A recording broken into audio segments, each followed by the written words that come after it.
जहाँ कृष्ण ने नगरी बसाई, वहाँ हर घाट, हर मंदिर आज भी उनकी सांसों से जीवित है। ये सिर्फ द्वारका नहीं, यहाँ आस्था की वे भूमि है जहाँ लहरों में भी भक्ति बहती है और मंदिरों में शाश्वत शांति। आज हम चलेंगे द्वारका के उन मंदिरों की ओर जो कहते हैं यहाँ भगवान सिर्फ रहते नहीं, महसूस होते हैं।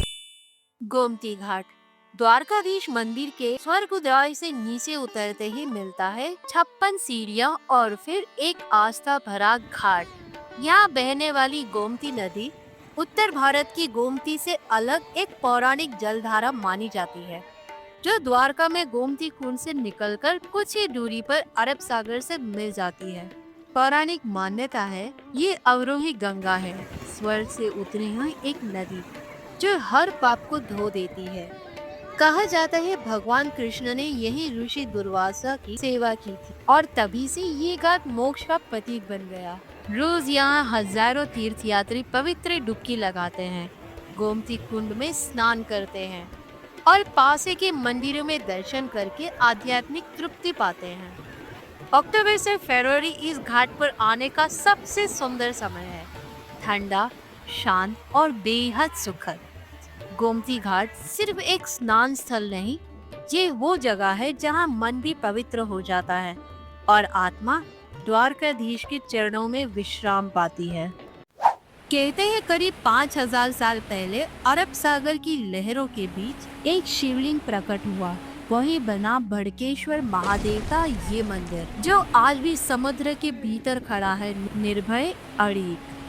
हर साल जून जुलाई में समुद्र की ऊंची लहरें मंदिर तक पहुंचती है और कुछ घंटों के लिए समुद्र स्वयं शिवलिंग का जलाभिषेक करता है।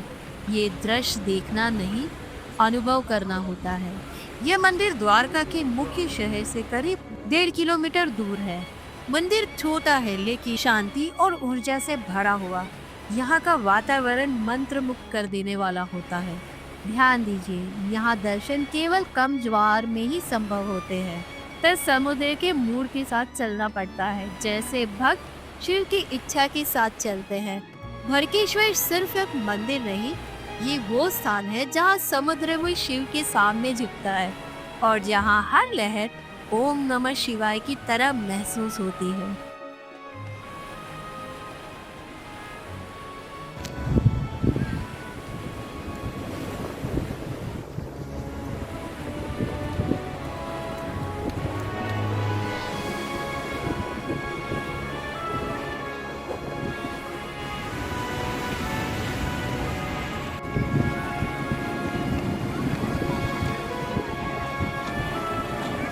अब हम पहुंचते हैं उस सेतु पर जिसका नाम सुनते ही मित्रता की सबसे पवित्र कथा याद आती है, सुदामा सेतु। ये सिर्फ एक पुल नहीं, ये उस मित्रता का प्रतीक है जहां राजपाट के बीच भी अपनापन कभी नहीं भूला। श्री कृष्ण और सुदामा की यही अटूट मित्रता आज भी इस पुल के हर पत्थर में बसी है। ये सस्पेंशन ब्रिज गोमती नदी के ऊपर बना है, जो शहर के उस द्वीप से जोड़ता है जहाँ द्वारकाधीश का मंदिर स्थित है। यहाँ बैठने के लिए पक्का घाट है जहाँ समुद्र और नदी का संगम होता है और वहीं से देखा जाता है वह सूर्यास्त, जो जैसे आकाश और जल को एक कर देता है। ये जगह द्वारका का आखिरी पड़ाव नहीं, बल्कि एक ऐसी अनुभूति है जहाँ आप समय से बाहर ईश्वर के करीब महसूस करते हैं।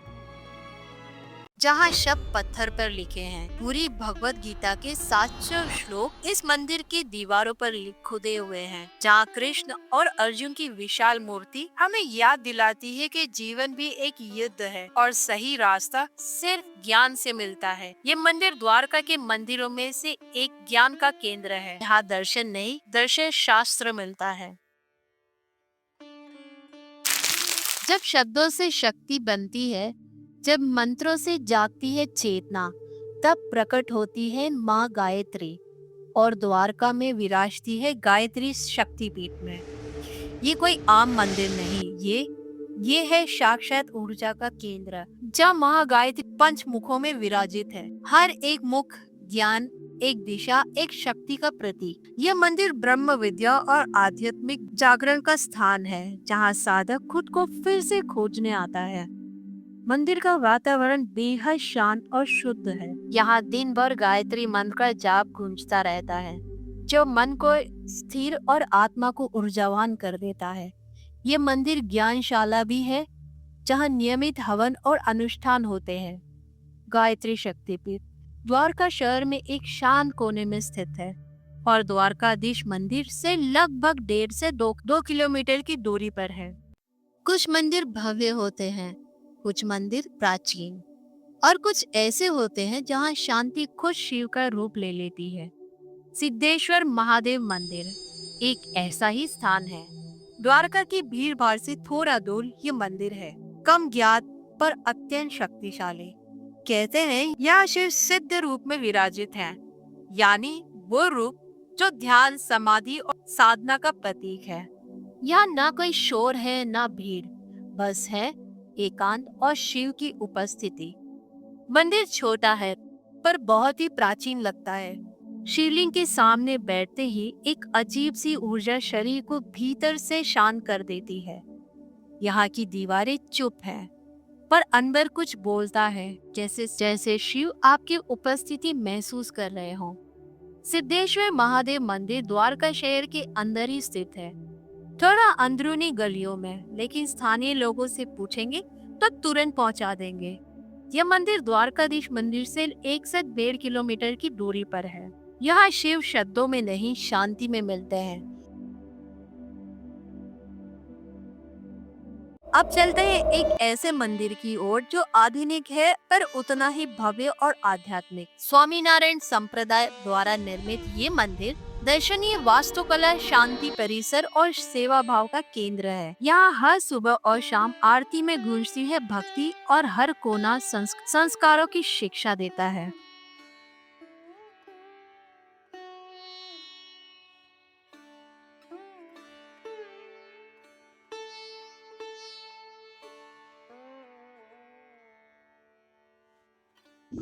कभी कभी जिंदगी में हमें सिर्फ दर्शनीय स्थान नहीं, ऐसे अनुभव चाहिए जो आत्मा को छू जाए। द्वारका की ये यात्रा बस एक सफर नहीं थी, ये था एक संवाद ईश्वर से। हर घाट, हर मंदिर, हर हवा की सरसराहट ने कुछ कहा और हमने बस उसे सुनने की कोशिश की। अगर आपको भी इस यात्रा में कुछ शांति, सच्चाई या सरलता मिली हो तो हमें कमेंट में जरूर बताएं। और हाँ, ऐसी ही सोलफुल यात्राओं के लिए लाइक करें, चैनल को सब्सक्राइब करें और बेल आइकन दबाएं, ताकि जब अगली यात्रा शुरू हो आप सबसे पहले उसके साथ बने। मिलते हैं एक और यात्रा में, एक और कहानी के साथ। तब तक मन नहीं, भक्ति रखिए और दिल में द्वारकाधीश। मिलते हैं अगले सफर में। तब तक अपना ख्याल रखिए, खुश रहिए। जय द्वारकाधीश।